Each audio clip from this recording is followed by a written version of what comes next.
સૌરાષ્ટ્ર જિલ્લામાં તમામ જગ્યાએ ચુસ્ત સુરક્ષા બંદોબસ્ત ગોઠવવામાં આવશે નવરાત્રી દરમિયાન। સુરેન્દ્રનગર, દ્વારકા, સૌરાષ્ટ્રના તમામ જિલ્લાઓ સુરેન્દ્રનગર, દ્વારકા, જામનગર, રાજકોટ, મોરબીના પોલીસ વડા સાથે બંદોબસ્ત કરવામાં આવશે। 5 જિલ્લાઓમાં 7500 થી વધુ પોલીસ જવાનો અને હોમગાર્ડ તૈનાત રહેશે। સાથે જ મહિલાઓની સુરક્ષા માટે પોલીસ સિવિલ ડ્રેસમાં તૈનાત રહેશે। 50 શી ટીમો પણ ગરબામાં સુરક્ષા કરશે। પોલીસ સમયાંતરે ફૂટ પેટ્રોલિંગ કોમ્બિંગ કરતી રહેશે। લોકોને ટ્રાફિકમાં પણ મુશ્કેલી ન પડે એ માટે અલાયદી વ્યવસ્થા કરવામાં આવી હોવાનું કહ્યું છે રેન્જ આઈજીએ। અને કોઈ પણ વ્યક્તિને જો સહેજ પણ મુશ્કેલી પડે તો તાત્કાલિક 100 નંબર પર કોલ કરવા માટેનું આહવાન કરવામાં આવ્યું છે।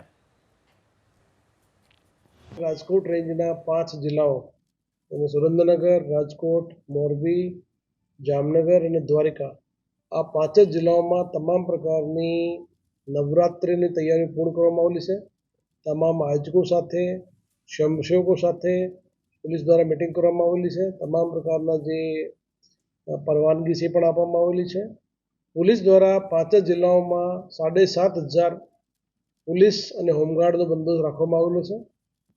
મહિલાઓની વિશેષ સુરક્ષા માટે રેન્જની 150 જેવી સિવિલ ડ્રેસમાં પોલીસ તૈનાત રહેશે।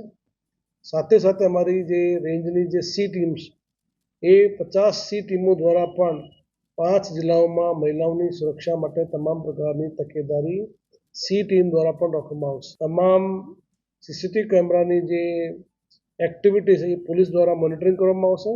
તો કોઈપણ પ્રકારના સંદિગ્ધ કોઈપણ પરિસ્થિતિ હોય, કોઈપણ વ્યક્તિ હોય તો એને પોલીસ દ્વારા તાત્કાલિક એના વિરુદ્ધમાં કડકથી કડક કાર્ય કરવામાં આવશે।